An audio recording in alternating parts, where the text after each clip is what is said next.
Welcome to Daily Current Affair. Today is 22nd of February 2023.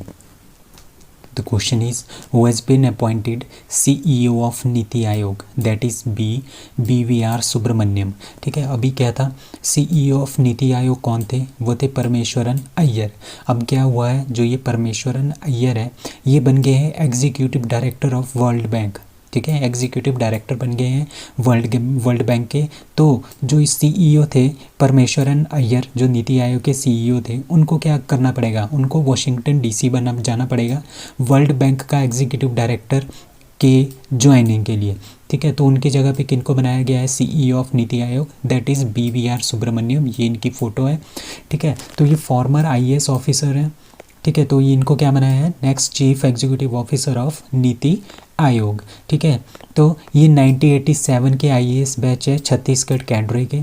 ठीक है, और ये रिटायर्ड हुए थे as a commerce secretary of India in September 2022. ठीक है, द गवर्नमेंट हैज़ रिप्लेस्ड.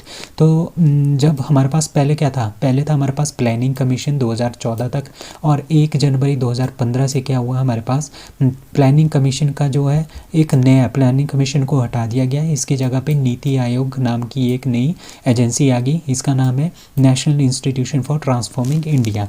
तो 1 जनवरी 2015 को इसका फॉर्मेशन हुआ. इसका मेन काम क्या होता है नीति आयोग का? इसका मेन काम ये होता है कि हमने क्या बनाना है, पूरे इंडिया में हमने क्या बनानी है, स्कीम्स बनानी है. किसी एक पर्टिकुलर एरिया के लिए भी बना सकते हैं, पूरे के पूरे इंडिया के लिए भी बना सकते हैं. अपनी एक रिपोर्ट ये जारी करते हैं. ठीक है, इनके पास कोई भी पैसा नहीं होता, ये कुछ भी इम्प्लीमेंट नहीं कर सकते. ये बस एक तरह की क्या बनाता है, एक तरह का थिंक टैंक है जो कि सोचता है कि हमने किस तरह से प्लानिंग करनी है अपनी इंडिया को आगे ले जाने के लिए. तो इसको बोलते हैं नीति आयोग. जिसका फॉर्मेशन हुआ था 1 जनवरी 2015 को. और आपने इसका याद रखना है, इसके जो चेयरमैन होते हैं ना, वो always prime minister of India होते हैं, जो कि आजकल नरेंद्र मोदी जी हैं. और इसके वाइस चेयरमैन कौन है? वो है सुमन बेरी. और इसके CEO भी होते हैं, वो BVR सुब्रमण्यम जी हैं. और इसका हेडक्वार्टर कहाँ पे है? न्यू दिल्ली में. और 1 जनवरी 2015 को ये बना था. किसको रिप्लेस किया था? प्लानिंग कमीशन को इन्होंने रिप्लेस किया था. अब खजुराहो डांस फेस्टिवल आपको पता है कि ये कहाँ पे होता है? That is D, Madhya Pradesh में होता है. इस बार ये 49th है खजुराहो डांस फेस्टिवल. और इस बार ये काफ़ी इम्पॉर्टेंट भी हो जाता है. क्यों हो जाता है? क्योंकि G20 में, ठीक है, G20 की जो पहली मीटिंग है कल्चरल वर्किंग ग्रुप की मीटिंग, वो भी खजुराहो में हो रही है 23 से 25 फरवरी को. तो इसके लिए काफ़ी इम्पॉर्टेंट बन जाता है कि खजुराहो का जो डांस फेस्टिवल है ये कहाँ पे होता है? ये होता है खजुराहो, मध्य प्रदेश में ये होता है. तो मध्य प्रदेश की जो गवर्नर है मंगूबाई पटेल, उन्होंने इसका इनॉग्रेशन किया खजुराहो डांस फेस्टिवल 2023 का. ठीक है, under the department of culture. ठीक है, डिपार्टमेंट ऑफ कल्चर इस फेस्टिवल को ऑर्गेनाइज कर रही है. ठीक है, with the joint effort of Ustad Allauddin Khan academy of music and arts, department of tourism, archaeological survey of India, world dance alliance and Chhatarpur district administration. ये सब इसमें क्या है, जुड़े हुए हैं. तो आपने ये याद रखना है कि डिपार्टमेंट ऑफ कल्चर जो है इसको खजुराहो डांस फेस्टिवल 2023 को आयोजित कर रहा है खजुराहो में. कहाँ पे? मध्य प्रदेश में. ठीक है, other festivals of Madhya Pradesh like Lokrang festival Bhopal का है. भोपाल ये मध्य प्रदेश के ही हैं सारे के सारे फेस्टिवल्स. अखिल भारतीय कालिदास समारोह उज्जैन का है. Bhagoria Haat festival and west Nimar and Jhabua, ये जो फेस्टिवल्स हैं ये कहाँ पे हैं? ये जो भगोरिया हाट फेस्टिवल है ये वेस्ट निमार और झाबुआ में मनाया जाता है, जो कि मध्य प्रदेश में है. उज्जैन कुंभ मेला उज्जैन में ही होता है. मालवा उत्सव कहाँ पे होता है? इंदौर एंड उज्जैन, जो कि मध्य प्रदेश में है. छेतियागिरी विहारा फेस्टिवल ये सांची में होता है, जो कि मध्य प्रदेश में ही है. तानसेन संगीत समारोह जो कि ग्वालियर मध्य प्रदेश में होता है. तो ये काफ़ी इंपॉर्टेंट फेस्टिवल्स हैं मध्य प्रदेश के. Which bank stops in the list of public sector landers in loan growth asset equality asset quality. ठीक है, मतलब कि कौन से बैंक ने, पब्लिक सेक्टर का बैंक है, कोई भी पब्लिक सेक्टर का बैंक है, उसमें से किसने टॉप किया है in the list of top loan growth asset quality में? मतलब कि जिसमें लोन्स की लोन जो है वो ज़्यादा से ज़्यादा इंक्रीज़ हुए हैं. किस बैंक में इंक्रीज़ हुए हैं? That is bank of Maharashtra में. तो bank of Maharashtra has emerge the top performer. सबसे ज़्यादा इसने परफॉर्म किया है, लोन्स प्रोवाइड किए हैं लोगों को among state own landers in term of loan growth percentage. मतलब कि लोन की परसेंटेज पिछले साल से कितनी ज़्यादा हुई है इस साल। तो सबसे ज़्यादा जो परसेंटेज में इंक्रीज़ हुआ है वो हुआ है बैंक ऑफ महाराष्ट्र में, और इसमें कितना इंक्रीज़ हुआ है, 21.67% जो है वो इंक्रीज़ हुआ है लोन देने में। ठीक है, तो ये पुणे बेस एक बैंक है। ठीक है, तो बैंक ऑफ महाराष्ट्र। तो दूसरे नंबर पे जो आते हैं, सॉरी, जो बैंक ऑफ महाराष्ट्र है was followed by the union bank of India. तो दूसरे नंबर पे है यूनियन बैंक ऑफ इंडिया। उनकी जो परसेंटेज ग्रोथ है लोन प्रोवाइड करने में वो है 19.80। ठीक है, और सबसे ज़्यादा किसकी परसेंटेज में ग्रोथ है, 21.67, that is bank of Maharashtra की। ठीक है, और तीसरे नंबर पे state bank of India, sorry चौथे नंबर पे है state bank of India, fourth place with 16.91%। ठीक है, तो इतना ही राइज हुआ इनके लोन प्रोवाइड में। ठीक है, ओवरऑल जो लोन जो इंक्रीज़ हुआ है, ठीक है, वो सबसे ज़्यादा जो इंक्रीज़ हुआ है ना, वो इंक्रीज़ हुआ है स्टेट बैंक ऑफ इंडिया का, पैसों के लिए, पैसों वाइज। ठीक है, अगर पैसों की बात करें तो स्टेट बैंक ऑफ इंडिया ने सबसे ज़्यादा लोन्स है वो प्रोवाइड किए हैं। But in term of percentage की बात करें तो बैंक ऑफ महाराष्ट्र की परसेंटेज जो है वो 21% जो है इंक्रीज़ हुई है as compared to previous loan जो प्रोवाइड किए थे उन्होंने। ठीक है, पिछले साल जो प्रोवाइड किए थे। ठीक है, एक साल का ये डाटा है। तो सबसे ज़्यादा परसेंटेज वाइज है bank of Maharashtra in term of money, that is state bank of India, और दूसरे नंबर पे परसेंटेज वाइज है यूनियन बैंक ऑफ इंडिया। तो आपने ये ध्यान रखना है। इन द 76 बाफ्टा अवार्ड, ठीक है, 76 जो बाफ्टा अवार्ड है, विच film won the best film award, that is D all quite on the western front. ठीक है, ये एक मूवी है all quite on the western front, जिसको जो है बाफ्टा का बेस्ट मूवी का अवार्ड जो है वो मिला है, बेस्ट फिल्म का अवार्ड मिला है 2023 के लिए 76 बाफ्टा अवार्ड में। ठीक है, तो बाफ्टा का मतलब क्या है, ये होता है British academy of film and television arts. ठीक है, इसका मतलब ये होता है। तो ब्रिटिश मतलब कि ये यूनाइटेड किंगडम, जो यूनाइटेड किंगडम है वहाँ पे ये अवार्ड दिया जाता है, जिस तरह से इंडिया में दिया जाता है ना, अवार्ड्स दिए जाते हैं इंटरनेशनल फिल्म फेस्टिवल, ठीक है, ऑफ इंडिया, IFFI। तो उसी तरह का ये जो अवार्ड है, ये बाफ्टा जो है British academy of film and television arts का में जो है ये अवार्ड दिया जाता है यूनाइटेड किंगडम में। किस किस कैटेगरी में, फिल्म में, गेम्स में, टेलीविज़न में, टेलीविज़न के जो प्रोग्राम्स आते हैं, पब्लिक अटेंशन एंड सपोर्ट।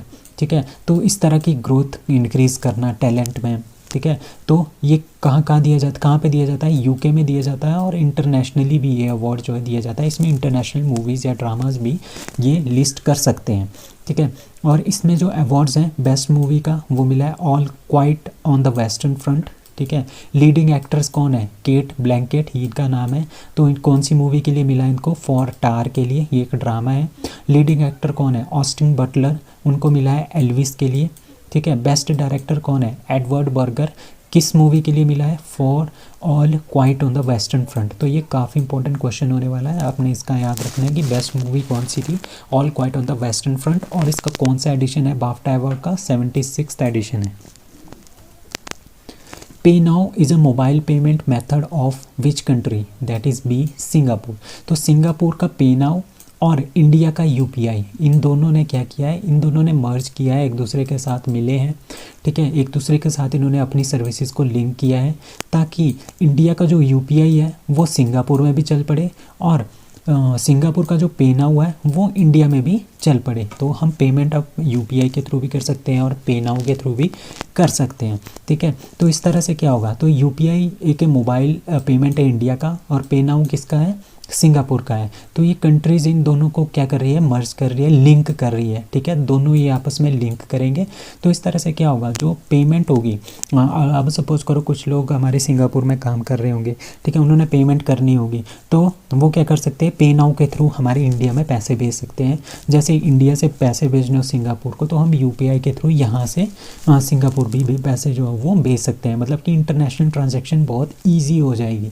ठीक है, तो जो ये लिंक है ये वर्चुअली हो गया है। ठीक है, किसने किया है, RBI जो गवर्नर हमारे पास शक्तिकांत दास हैं, and MD of the monetary authority of Singapore, that is Ravi Menon, इन दोनों ने इनको इनॉग्रेशन किया है कि ये दोनों की दोनों सर्विसेज हमने लिंक कर दी है। तो इस लिंकेज के साथ क्या होगा, दोनों कंट्रीज़ के जो लोग हैं ये एक दूसरी कंट्रीज़ में क्या कर सकते हैं, ट्रांजैक्शन कर सकते हैं, जो वहाँ पे वर्कर्स काम कर रहे हैं, ठीक है। और जो स्टूडेंट्स भी हैं जो सिंगापुर के इंडिया में हैं, इंडिया के सिंगापुर में हैं, माइग्रेंट वर्कर्स एंड स्टूडेंट्स, वो एक दूसरे के साथ क्या कर सकते हैं, अच्छे से एक दूसरे के क्या कर सकते हैं, मनी ट्रांसफ़र कर सकते हैं। इस तरह से क्या होगा, इस तरह से ये होगा कि पर्सन टू पर्सन हम पैसे ट्रांसफ़र कर सकते हैं, पर्सन टू मर्चेंट हम पैसे ट्रांसफ़र कर सकते हैं। इस तरह से हमारे पास ट्रेड में भी बूस्ट होगा, फॉरेन रेमिटेंस में भी बूस्टअप होगा। तो इसका मतलब ये है कि ओवरऑल हमारे पास ईजी हो जाएगा ट्रेड करना। और दूसरा क्या हो जाएगा, हमारे G20 की प्रायोरिटीज़ क्या क्या हैं। G20 की प्रायोरिटी हमारे पास ये है कि हमने चीपर बनाना है, इंक्लूसिव फाइनेंस बनाना है, ट्रांसपेरेंट क्रॉस बॉर्डर की जो पेमेंट्स हैं, जो क्रॉस बॉर्डर की जो पेमेंट है ना, उनको चीपर भी बनाना है, इंक्लूसिव फाइनेंस भी बनाना है, और उसको ट्रांसपेरेंट बनाना है, मतलब कि ईजिली हम क्या कर सकें, एक दूसरे के साथ पैसे शेयर कर सकें, एक दूसरे में पैसे ट्रांसफ़र कर सकें। तो इस तरह से हमारे पास क्या हो जाएगा, G20 की ये प्रायोरिटी है, ये भी हमारी यहाँ पे पूरी होती हुई दिखाई देती है। तो पेनांग है सिंगापुर का, UPI है इंडिया का, ये दोनों आपस में लिंक कर गए हैं। तो इस वजह से हम क्या कर सकते हैं, पेमेंट कर सकते हैं एक कंट्री से दूसरी कंट्री वेरी ईजीली। अब Dada Saheb Phalke award 2023, which film won the best film award, that is be the Kashmir files. The Kashmir files को दादा साहेब फाल्के अवार्ड 2023 में बेस्ट मूवी जो है वो घोषित कर दी गई है, ठीक है। जो अब दादा साहेब फाल्के अवार्ड क्या है, ये इंडिया के सबसे हाईएस्ट अवार्ड है in the field of cinema. तो सिनेमा के फील्ड में ये इंडिया का सबसे हाईएस्ट अवार्ड है। इट इज़ प्रेजेंटेड, हर साल ये दिया जाता है, national film award ceremony by the Directorate of Film Festival and organization set up by the Ministry of Information and Broadcasting। जो हमारे पास Ministry of Information and Broadcasting है, उन्होंने नेशनल फिल्म अवार्ड सेरेमनी जो है वो ऑर्गेनाइज़ करेंगे। कौन करेंगे, डायरेक्टर ऑफ फिल्म फेस्टिवल। जो ये डायरेक्टर ऑफ फिल्म फेस्टिवल है ना, ये बनाया है किसके अंडर है, ministry of information and broadcasting के अंदर है डायरेक्टर ऑफ फिल्म फेस्टिवल। और वो ये अवार्ड जो है वो आयोजित करती है, इसका नाम है नेशनल फिल्म अवार्ड्स सेरेमनी, ठीक है, जिसका नाम क्या रखा गया है, दादा साहब फाल्के अवार्ड 2023। तो ये हर साल जो है ये अवार्ड दिया जाता है, ठीक है। तो list of awards like best, सबसे बेस्ट फिल्म कौन सी है, the Kashmir files. Film of the year, ये भी आपने याद रखना है, RRR। बेस्ट डायरेक्टर कौन है, R बाल्की फॉर चुप, revenge of the artist. Best actor कौन है, ये भी आपने, ये काफ़ी इंपॉर्टेंट है दोनों। Best actor Ranbir Kapoor for Brahmastra part 1। Best actress Alia Bhatt for Gangubai Kathiawadi. इस मूवी के लिए इनको बेस्ट एक्टर एक्ट्रेस का अवार्ड दिया गया है। ये दोनों हस्बैंड वाइफ है, तो इनको ये दोनों को अवार्ड मिला है बेस्ट एक्टर एंड एक्ट्रेस का। मोस्ट प्रोमिसिंग एक्टर कौन है, Rishab Shetty for Kantara. Best actor in a supporting role, that is Manish Paul for Jug Jugg Jeeyo, very very important. Outstanding contribution in the film industry, that is Rekha. Best web series कौन सी है, Rudra the age of darkness, very very important question है। उसके बाद critics में best actor कौन है, Varun Dhawan for Bhediya. Television series of the year, that is Anupama. Most versatile actor of the year, that is Anupam Kher for the Kashmir files. Best actor in the television series, that is Jain इमाम for फना इश्क में मर जावा। पता नहीं कौन कौन से सीरीज़ हैं ये। Best actress in a television series, that is Tejasswi Prakash for Naagin. Best male singer, that is Sachet Tandon for Maiyya Mainu. Best female singer, that is Neeti Mohan for Meri Jaan. And best cinematography PS Vinod for Vikram Vedha. तो ये काफ़ी इंपॉर्टेंट आपके अवार्ड्स हैं, इनका आपने याद रखना है, काफ़ी इंपॉर्टेंट है। Best actor, best actress, best critic, best actor, best movie और best movie of the year award. तो ये काफ़ी अच्छे अवार्ड है, आपने इनका नाम याद रखना है। Arunachal Pradesh and Mizoram became the full flag states on, that is 20 फरवरी 1987 को, 1987 को, ठीक है। तो मिजोरम एंड अरुणाचल प्रदेश जो है ये दो स्टेट्स बनी है 20 फरवरी 1987 को, आंसर इज़ बी। तो मिजोरम के बारे में जानते हैं। मिजोरम में 53rd कॉन्स्टिट्यूशन अमेंडमेंट हुई थी 1986 में, उसके अकॉर्डिंगली 20 फरवरी 1987 को क्या हुआ, ये एक फुल फ्लैज जो है वो स्टेट बन गई, ठीक है। अब पीछे जाते हैं थोड़ा, 1954 में इसका नाम था मिजो हिल्स, जो कि एक डिस्ट्रिक्ट के रूप में, मिजोरम को एक डिस्ट्रिक्ट के रूप में लेते थे। किसकी डिस्ट्रिक्ट थी ये, असम की डिस्ट्रिक्ट थी, ठीक है। उसके बाद UT बनाया गया इसको 1972 में, ठीक है। ठीक है। और उसके बाद क्या हुआ, उसके बाद ये 23rd फुल फ्लैज स्टेट बन गई है 20 फरवरी 1987 को, ठीक है। और इसका जो इंटरनेशनल बॉर्डर है वो है म्यांमार और बांग्लादेश के साथ। स्टेट की बाउंड्री कहाँ कहाँ पे आती है, त्रिपुरा के साथ, असम के साथ एंड मणिपुर के साथ। प्रोटेक्टेड एरिया कौन कौन से हैं, यहाँ पे कौन कौन से नेशनल पार्क है, that is Murlen national park, Phawngpui national park, ठीक है, Dampa tiger reserve, Ngengpui wildlife sanctuary, Tawi wildlife sanctuary. तो आपने इनका नाम याद रखना है, ये आ जाते हैं कभी कभी, ये काफ़ी इंपॉर्टेंट है, ये दो आपने याद रखना है, Murlen national park and Phawngpui national park. अब इंपॉर्टेंट फेस्टिवल कौन कौन से हैं यहाँ पे, चापचारकूट क्रिसमस फेस्टिवल, ठीक है, Anthurium festival and Lyuva Khutla very important festival है, ये कहाँ का है, मिजोरम का फेस्टिवल है। अब अरुणाचल प्रदेश के बारे में जानते हैं।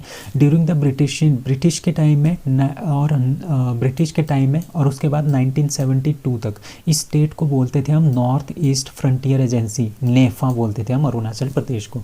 उसके बाद 1972 को 20 जनवरी 1972 को इसको यूनियन टेरिटरी बनाया गया, यूटी बनाया गया, और इनका नाम भी चेंज करके क्या रखा गया, अरुणाचल प्रदेश जो है वो रखा गया, ठीक है। उसके बाद इसको अरुणाचल प्रदेश जो स्टेट एक्ट है 1986 का, उसके अकॉर्डिंगली क्या दिया गया, इसको स्टेटहुड का दर्जा दिया गया। और 1987 को इसको असम से, ये असम से सेपरेट हुआ था, असम से इसको सेपरेट करके क्या बनाया है, एक अलग स्टेट बनाया 1987 को, दैट इज़ 20 फरवरी 1987। तो 55th कॉन्स्टिट्यूशन अमेंडमेंट थी, ठीक है, 53rd थी मिजोरम के लिए, 55th कॉन्स्टिट्यूशन अमेंडमेंट है अरुणाचल प्रदेश के लिए 1986 में हुआ, जिसके अकॉर्डिंगली ये 24वीं स्टेट बनी 20 फरवरी 1987 को। इसकी कैपिटल है ईटानगर। अब यहाँ पे प्रोटेक्टेड एरिया कौन कौन से हैं, that is Tale wildlife sanctuary, Dehang Debang biosphere reserve very important, Namdapha tiger reserve very important, Sessa orchid sanctuary, Pakke wildlife sanctuary very important. अब यहाँ पे फेस्टिवल है Tawang festival, Solung and Losar, Torgya, Dree, Murung and चालो लुकू। तो ये काफ़ी इंपॉर्टेंट यहाँ के फेस्टिवल है। अब अरुणाचल प्रदेश को आप देखोगे, यहाँ पे चाइना है, यहाँ पे भूटान है, यहाँ पे म्यांमार है, तो 3 इंटरनेशनल बाउंड्रीज़ हैं और 2 यहाँ पे स्टेट की बाउंड्रीज़ हैं लाइक असम एंड नागालैंड के साथ। Which government organised first state level shrimp mela. अब श्रिम्प मेला क्या है, श्रिम्प होता है ये होता है झींगा, झींगा होता है मतलब कि जो समुद्र होता है ना, फ्रेश वाटर होता है, फ्रेश वाटर में ये मछली की तरह होता है।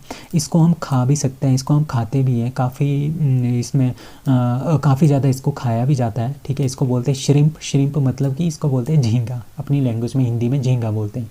तो पंजाब गवर्नमेंट पहली बार first state level prawn fair shrimp mela जो है वो आयोजित कर रहा है। तो ये काफ़ी इंपॉर्टेंट न्यूज़ है, ये आ सकता है आपके बैंक क्लर्क पीओ के एग्ज़ाम में, ठीक है। जो प्रॉन फेयर है, ये श्रिम्प मेला है, तो ये इसको क्यों मनाया जा रहा है, इसको इसीलिए मनाया जा रहा है ताकि एक तरह की लोगों में अवेयरनेस क्रिएट की जा सके कि इसको ज़्यादा से ज़्यादा पैदा करके हम क्या कर सकते हैं, अपनी इकोनॉमी को बढ़ा सकते हैं, अपनी आजीविका को हम ज़्यादा से ज़्यादा बढ़ा सकते हैं, जिसकी वजह से हमारे पास क्या आ जाएगा, फूड भी एक तरह का ये फूड भी है, हेल्दी फूड मानते हैं इसको, जैसे फ़िश को हेल्दी मानते हैं उसी तरह से हेल्दी फूड इसको श्रिम्प को भी मानते हैं। तो एक हेल्दी फूड भी हमारे पास अवेलेबल हो जाएगा। और ये फ्रेश वाटर में, मैरीन और फ्रेश वाटर दोनों में, इसमें फ्रेश वाटर में ये ज़्यादा होता है, इसको प्रोड्यूस कर सकते हैं। जिस तरह से हम मछलियों का उत्पादन करते हैं उस तरह से हम इनका भी उत्पादन कर सकते हैं। तो श्रिम्प मेला तो जो फार्मर्स हैं उनको अवेयर करने के लिए कि इसको फ़िश फार्मिंग करो और जो श्रिम्प फार्मिंग है वो भी करो, ताकि हम ज़्यादा से ज़्यादा फूड जनरेट कर सकें, ज़्यादा से ज़्यादा फार्मर्स को क्या हो गया, इनको बेचेंगे तो ज़्यादा से ज़्यादा आमदनी भी होगी। तो ये श्रिम्प मेला है ये कहाँ पे आयोजित किया जा रहा है, ट्रेनिंग सेंटर कहाँ पे है, एनखेरा विलेज जो है वहाँ पे ये श्रिम्प मेला जो है वो आयोजित किया जाएगा। यहाँ पे इनका ट्रेनिंग सेंटर भी है, वहाँ पे इनको बताया जाएगा कि किस तरह से हमने इसको पैदा करना है, किस तरह से हमने इसको बचा के रखना है और किस तरह से हम इसको बेच के जो अपना पैसा कमा सकते हैं। So that's all for today, thank you.